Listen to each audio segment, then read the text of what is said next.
Hi, this is Science Trainer here doing my review of 2021 games and a forecast or preview of 2022 games that I'm excited about. I do want to note that I'm trying out some new editing techniques, so hopefully we'll see how it goes. If I get demonetized, I guess it doesn't matter since I'm not making any money anyways. But let's start the show. First, we'll talk about 2021, then we'll talk about 2022 at the end. And so starting off, we will talk about the mobile games and kind of the big ones are Pokemon Go. I have continued playing it in 2021. I expect I'll continue playing it in 2022. It's pretty fun.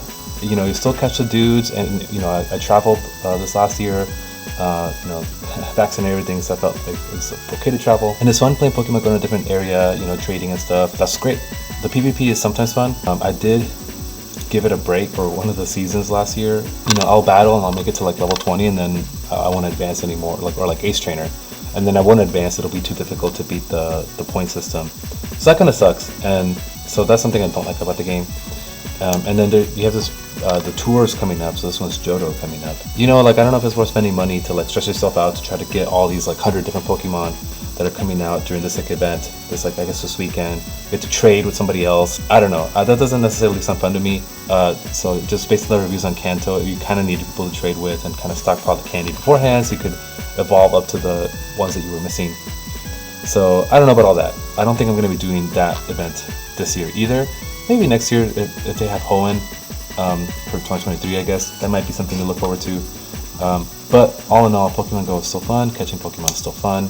I did want to talk about Pikmin Bloom.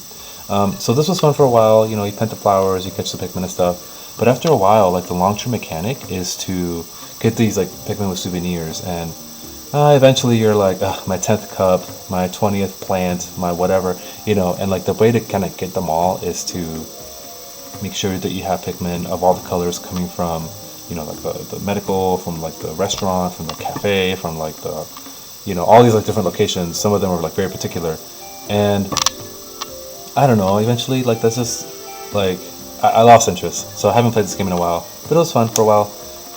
Ditto, Witcher, the Monster Slayer, the fighting the monsters was fun, getting ready to fight a tough monster was fun, but I kind of lost interest in the quests just because, but there was a quest where you had to you got an amulet and then it was a cursed, and so then all the monsters you saw were this ghost in the overworld, and it took me a while because I don't play all the time. It took me a while to go ahead and undo the curse. I just didn't appreciate that, and when you're on a console, it's fun, but when you're not on console, it's oh man, now I'm stuck with this setting for a long time because I need to finish this quest, and I don't have time to finish the quest because I have life. They did an update where they had new monsters added. I don't know if it's these, but they had new monsters added. It's just hard to get back into it. So maybe I'll get back into it later when Witcher Season 2 on Netflix came out. I didn't get back into it. I don't know. When you go out for a walk, it's just hard to beat Pokemon Go, to be honest. I kind of rather be doing that than doing these two games. But maybe I'll lose interest in Pokemon Go again, and if I'm walking, this might be fun. We'll see.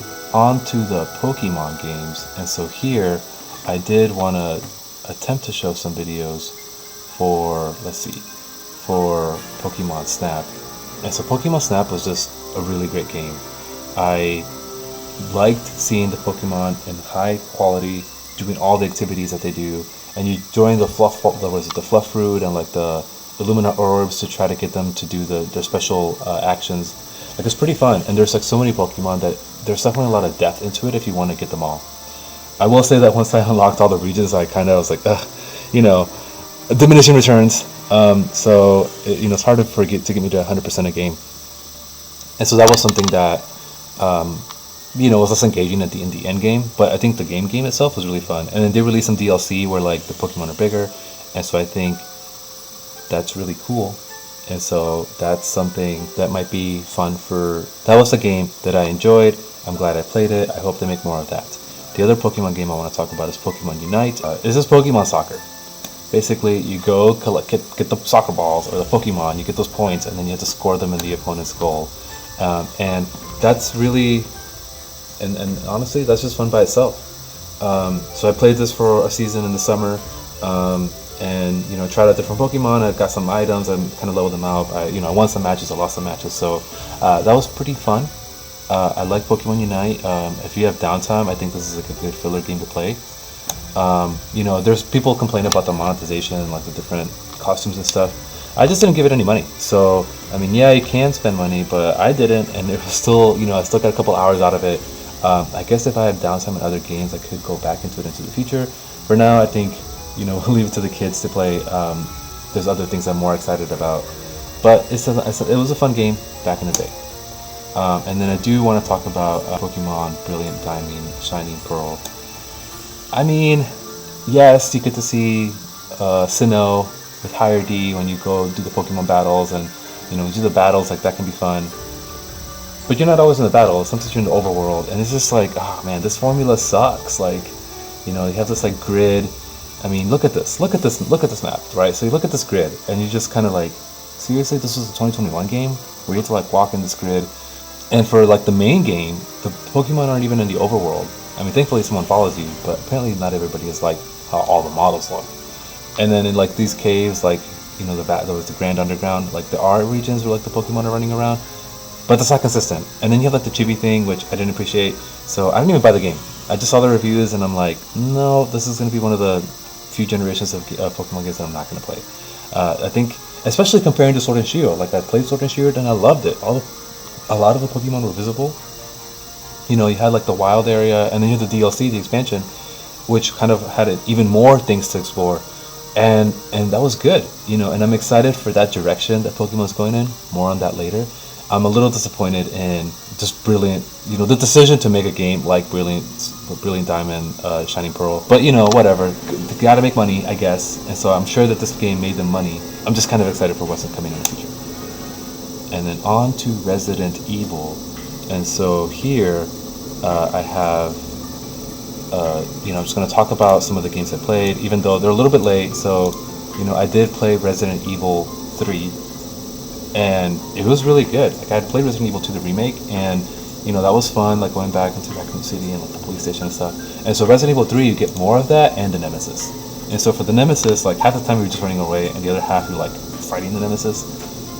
But it's Resident Evil, right? So like they give you a bunch of ammunition, they give you a bunch of healing items, and then go fight them.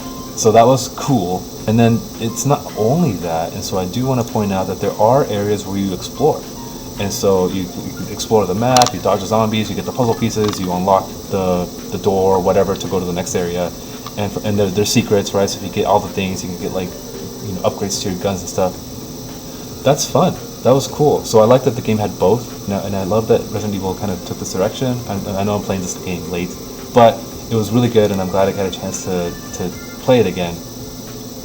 And then here, so I'm gonna start talking about Resident Evil 7, and man, that game was so freaky. So I played it, I started it, but I didn't finish it just because, well, for one, the wife doesn't like the horror games, and two, it just starts off really weird. So like you're a dude, and the wife is missing, and so so I'm gonna try to show the video here, but like so you're trying to follow the path into this like random house. You go into this random house. It's super scary. It's super dark. Eventually you find like this lever under the chimney, and so this opens like a secret gate. You go through the secret gate, and then you go into like this like really dark, ominous tunnel, and then you have to like swim through the water. It's just like super, like it gets really creepy really fast, and that wasn't.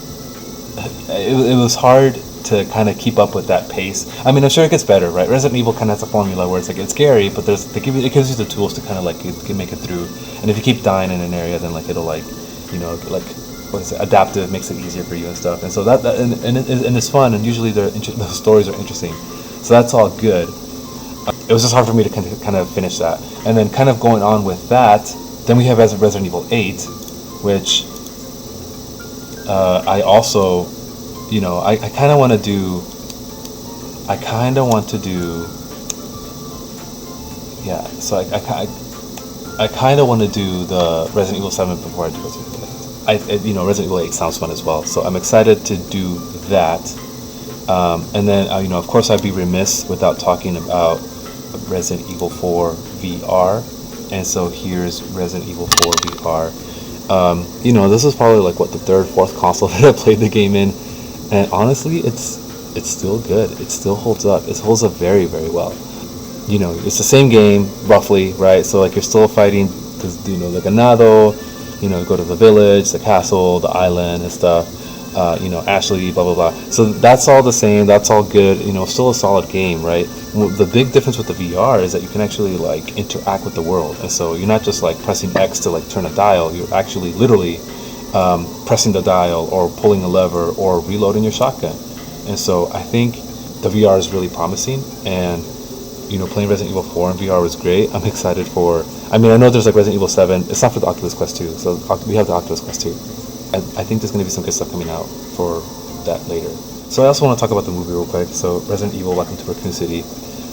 It wasn't great, to be honest. It's basically the games Resident Evil 1 and 2 kind of mashed together.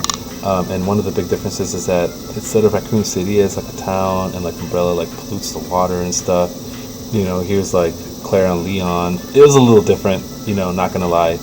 You know, at least with like the first ones. So like with the first Resident Evil, you know, with Mila Jovovich and stuff, it was more suspenseful and it was more humorous, and like the action I thought was like a little better. I think that felt more like the game in moments. So I thought the original Resident Evil series with Mila Jovovich was better than the recent one, Welcome to Raccoon City. So, I mean, if you don't care about your money or time, go ahead and watch it, but I think there's better things to do with your money and time. Let's go back to the games. And so, back to the games. What else did we play? We played Super Mario 3D All-Stars, and so that was a game that came out, I want to say at the end of 2020, but, you know, kind of didn't get a chance to play them all until 2021. Honestly, it's good. Super Mario 64, go back into the castle, go into the paintings, ride the shells, get the winged hat. Fun, great, love it. Glad I got to play it. Awesome. But I do want to also talk about Super Mario Sunshine, and so here I'm going to show some video from like the trailer. This was less good. Oh man, it was just the controller was so clunky. I mean, you had like the, you know, like the water pack, and you could absorb the water and spray the water and, you know, float and things, but I don't know, it was not great. You know, every time you got a star, you had to, first of all, you had to do the stars all sequentially, and then you had to do them all one at a time and then go back and jump in the painting.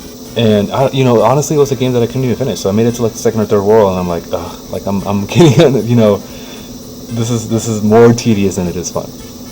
So like at least 64, like at least when I replayed that one, you know, kind of got all the stars. I was like, okay, made it to the end. I'm like, okay, close enough. But Sunshine, I didn't even want to make it to the end. It did not hold up well. And then I did also want to talk about Super Mario Galaxy. So Super Mario Galaxy was significantly better. You know, I played Odyssey, and you know, I could tell that kind of Galaxy led to Odyssey. You know, so collecting the stars in like the different galaxies and like the way that gravity works, I thought that was really neat. I thought it was really fun, and you know, I actually went out of my way to try to kind of get different stars, because it was like, oh, what am I going to do in this world? Oh, what's the gimmick here and stuff? And it was just a really great game. And so I really liked Galaxy. You know, 64 I had played before and it was great. Sunshine was not good. You know, I'm not in a hurry to play that ever. And so, you know, on the whole, I do think that the game is worth getting. I know Nintendo had like a limited release thing with this, which, you know, whatever. But definitely 64 was great. Galaxy was great. Sunshine, you know, your time might be better spent elsewhere. And then I did want to talk about the Metroidvanias. And so first I did want to talk about the Metroid Dread game that came out. And people liked it. But fun fact, I never really played a Metroid game. And, you know, when I saw it, I was like, I mean, yeah, like this is Metroid and you get the different guns and you do different things and you're running away from the monster. But like, I don't know, like I like Castlevania more. I liked, you know, Hollow Knight more. Like I just saw it and I'm like, I'm not really feeling even playing this game. And you know, again, I'm older and then limited time. I don't know. Maybe it'll be fun. Maybe later I'll get a chance. If it's on discount, I'll try to get it. But in the meantime, I kind of couldn't. And so instead, I did play Axiom Verge 2. I played the first one and I liked it. I like kind of like the techno world and the breach and things. And it was fun to go back into the world. I think exploring things was really good. I liked that the game, you know, was definitely different. It was less combat focused and more exploration focused. One of the annoying things is that sometimes you do get stuck, and so that's kind of annoying. And there, especially near the end, is kind of a bit more backtracking where you're like, okay, well, let me see if I can get all these upgrades so I can do the thing. So that was less fun. So I don't like it. I hate it when a game kind of makes you Google when you're like, oh, I'm stuck and I don't even know where to even look. So that can't happen with Axiom Verge 2. I mean, that can happen with other games too, that even on this list. Pokemon Snap, the big one, where it's like, how did I get the Pokemon to do this? Anyway, Axiom Verge 2 was good, but as you can kind of tell from the order, like, I mean, all these games are good. The only great one was maybe the Galaxy, but you know, the games are getting better as we go on the list. And so here's Axiom Verge. So the other game that I'm playing is Xenoblade Chronicles. And so for this, so I've also been playing Xenoblade Chronicles. You know, we have these two titans that are in battle, and then they're really giant, and they have life and all like different species living on them. Maybe I'll mute this so I can better talk. I mean, the game is really good. It's a JRPG, right? So you're Shulk, you do the battles, so you learn different arts as you kind of progress, and so you use your different arts to, you know, kind of like hit stronger, do a buff, or get them a debuff, or, you know, maybe to do a combo to do more damage. And so that's really good. And then there's a lot of exploration. These maps are so huge. One map, one region will be like, you know, wild area plus, what is it, like the Isle of Armor plus like the Crown Tundra. One of those areas will be all of the size of all those combined. And this game has, like, I don't know, so many of these. So there's so many areas to explore. There's a lot of items to capture. There's a lot of monsters to fight. There's a lot of quests to do. And so, you know, I think that's all really fun. And so I guess here you can see a glimpse of like all the different regions that you get to travel to. It's just a fun game. So I'm still playing it now. Like, it's 50 hours and like I'm still going at it. This was great. And so, you know, I know it's delayed, but I'm glad that I got a chance to play it. I don't know if I'm going to be in a hurry to play Xenoblade Chronicles 2. I've heard that in ways it's better than this one. You know, but again, limited time, and these are these huge games that it's like, oh man, like how do I make time for this when I have like a lot of life going on? So this is good. I like it. I'm playing it now, but let's see if, you know, hopefully we can have time to finish it, and then from there, you know, there's no way I'm gonna 100% it. And then we'll see if I want to continue on with the series.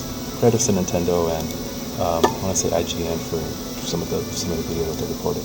So we're gonna go back here, and I do want to talk about Hades. So Hades I played. It came out on Switch, I want to say March 2021, and oh man, this was a really good game. The story was great. You know, you kind of like the son of Hades, Zagreus, and then you go through like the underworld trying to like escape.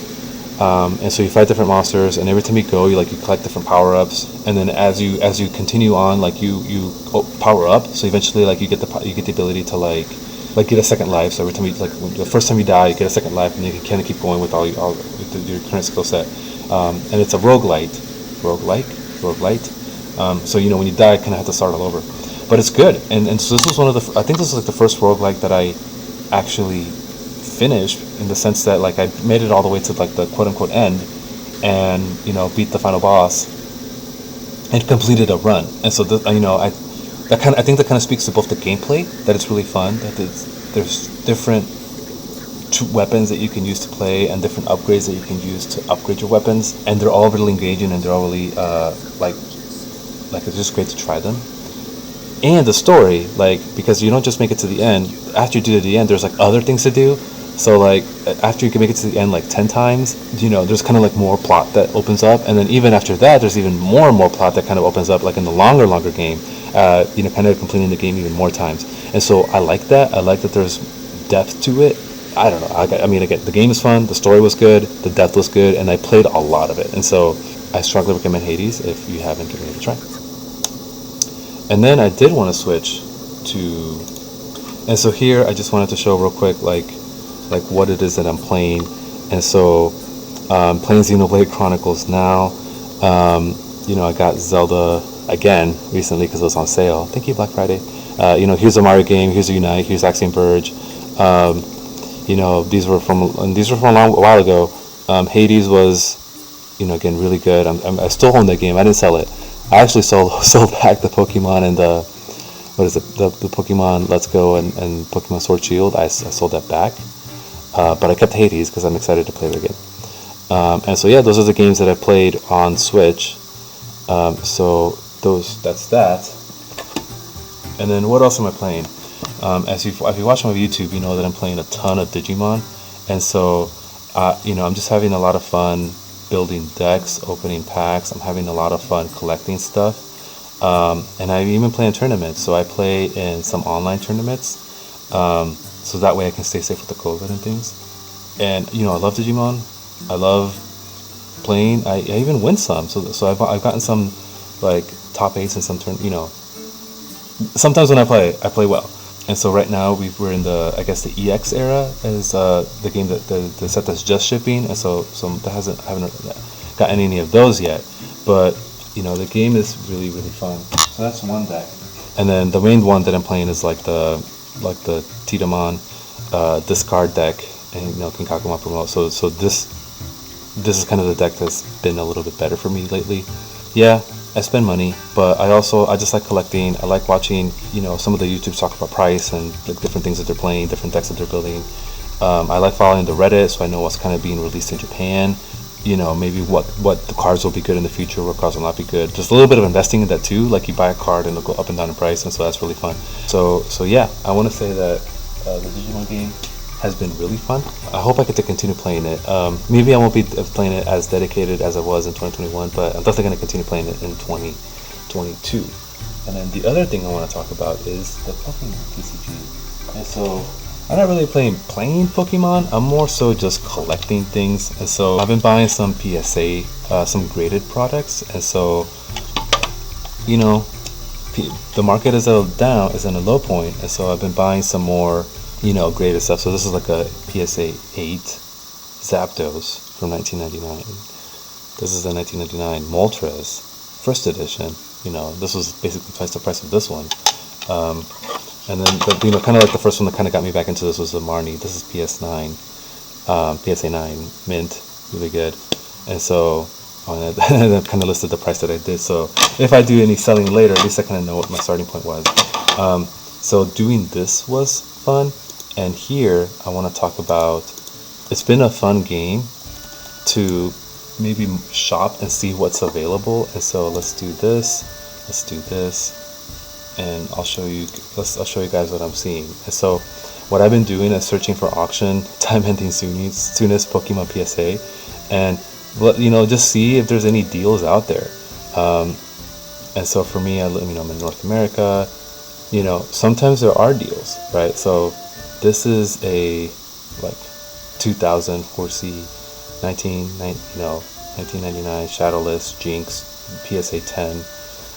Sometimes people are ridiculous, and so like the ones that have bids, it's like, oh, this is affordable and people like this, and so they bid it up. But sometimes it's like, this is the maximum this thing has ever sold for, and somebody will list it for that, and then of course it never sells because it's such a ridiculous price point. So I will say that the things that I'm bidding for are less than 100, and there's actually a couple things I have on the way. And this has been fun. It's a little bit like the stock market, but different. And so if things are a little bit cheaper, then I'm kind of buying into it. Fun for me. We'll see if how this continues in 2022. Hopefully it gets better with time, with more time, things increase in price and you can sell them back and buy other things. We'll see how all that goes. And so going back to this, I did want to talk about the Oculus Quest 2 real quick. And I don't know if I have a visual for this, but we did like a AMC Dreamscape experience, and so that was like a VR game, and that you go to the mall and like you go play, and it was really engaging, and it was like we did like the underwater one, and so we like saw this like underwater world, and I was like, wow, this is really cool. And then my wife loved it, and so she bought the Oculus Quest 2, and that's when I bought Resident Evil 4, we bought Beat Saber, we bought I bought Vader Immortal, and it's been really fun. I think it's there.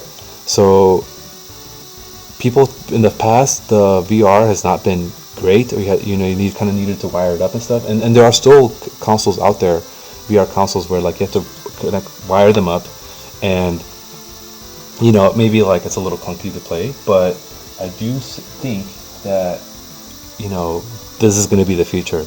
I'm not sure if Nintendo's working on a Nintendo VR, but PlayStation is, and they're going to think of PlayStation VR 2. And so I just think if you haven't tried it, Oculus Quest 2 is a great starting place to try VR. I really like Beat Saber. I really like Resident Evil 4 VR. The Vader Immortal, like, it was fun. It was cool. Maybe get them on sale discount. Maybe the $10 per episode is not ideal, and it's a little slow. Having played Resident Evil 4, it's like, oh, this is fast and I'm shooting and it's difficult. Whereas Vader Immortals like kind of holds your hand through the whole thing. So that. But I do think, again, Oculus Quest 2 is a fun thing I tried, and I'm excited to keep playing more stuff as it comes out for it. And then board games. And so here, show y'all what I have. The main one we've been playing, we've been playing a couple games, but like we've been playing Century Golem, and then for a gift, I was able to get the expansions, and so there's this one, and then there's also this one, and so I think these games are very fun. They're really good for even younger people. So like the base game, the Century Golem edition, you're whoops, I mixed that up. Like you're collecting these like rocks, and then you're kind of trading them with like these cards, so you can kind of buy the golems, and it's a really fun mechanic, and it's good for 2 players. It's good for 5 players. As it says in the box, let's see, 2 players, 5 players, and this is just a fun thing. This is one of the funnest games that one of the great ways we've had fun this year. And I feel like I've talked about this before, but oh man, Wingspan is so good. It's so diverse, it's deep, and we've had this for a while, and it's still fun. I want to play more games, and we can try it out. And even when you give it a break, when you come back, it's good, because then you kind of get to try your techniques again. And so, strongly like Wingspan, strongly recommend it if you like board games. There's even a way to play by yourself, which maybe, I don't know about all that. But playing with 2 people is good. Playing with more is also good. I would recommend some board games if you are looking for things to try. And then finally, looking forward. So, apologies for the long video. I'm just gonna, talk about some things that I'm looking forward to. Aztec Forgotten Gods is a game made by like a Mexican team, and so it's like you're, kind of like this like robot world, and you're like exploring different, regions and trying to find some bad guys and stuff. I like what I saw. I don't know a lot about the Aztec culture, which is maybe a shame since I'm, from Mexico. I'm just excited to learn more. I think this is an area that hasn't been explored very deeply. I'm excited to play it on Switch early this year. Other games, I love Persona. And then Shin Megami Tensei came out, Shin Megami Tensei, SMT 5. And this is a game I want to try, but I know that it's hard. It's, harder than Pokemon. And part of me likes it, but something that I don't like is that, like, a lot of the reviews say that, like, you go to the first boss, and then you're gonna die immediately because you don't have like the right type, like vulnerabilities or resistances, or like the right type advantages against the boss, and so that makes it less fun. Just knowing that ahead of time, that there's you have to like Google or do some trial and error. So I don't appreciate that, but I do think this is a game that I want to try. And so if it's ever on sale, or if I have like some time in the calendar, I'll try to work this in. Related, Advance Wars. My friends played it in high school. Oh man, I'm old. My friends played it in high school, and people say it's like Fire Emblem, where you like move around the map and like you have your units fighting things. Sounds good to me. I love Fire Emblem, and so I want to try this game when it comes out. I know Nintendo's still working on it. We saw, Kirby the Forgotten Land is a game that's been announced and will come out. I think it's supposed to be March. And this is another game that, like, it sounds really cool. I like Mario Odyssey. I like, the 3D Zeldas. And so, hopefully this game is like that. I will wait for the reviews. I'm not just going to buy it on impulse. But this hopefully will be a fun, quick game. I don't know. Kirby games are normally like 10 hours. So we'll see how long this is. But this looks like a fun thing to try next year. Or this year. And then I did want to show... like the things that I'm most excited for. So that's going to be this game, Haunted Chocolatier. So this is the same studio that made Stardew Valley, and I love Stardew Valley. I love Stardew Valley so much that I played it you play in your farm, and I made it to year 3 and the PC, and then later when it came out on Switch, I did the same thing. I played it all the way, and I'm like, oh man, this is so good. You build up your farm, build up your house, you get married, you have kids, and go on all these quests in the dungeons, and you get different things. And so that was awesome. And I'm just excited about what this game could be, just because when you trust a developer, you want to give them a try. And I know people are like, well, what about CD Projekt Red and Cyberpunk? Cyberpunk was fine. You guys calm down. I am excited for them to continue fixing the game though. But anyway, on to this one. I think making a chocolate store, collecting the items and selling them, and then building stories with like the different town people, like it sounds good. It sounds kind of like my type of game. I am excited to try this when this comes out. Maybe it'll come out in 2022, maybe later. We'll see. But I did want to talk about this game, something that I'm excited for. And then finally, I think the game I'm most excited for, and especially because it's going to come out so imminently, is Pokemon Legends Arceus. As I talked about before, I think the original Pokemon formula is stale.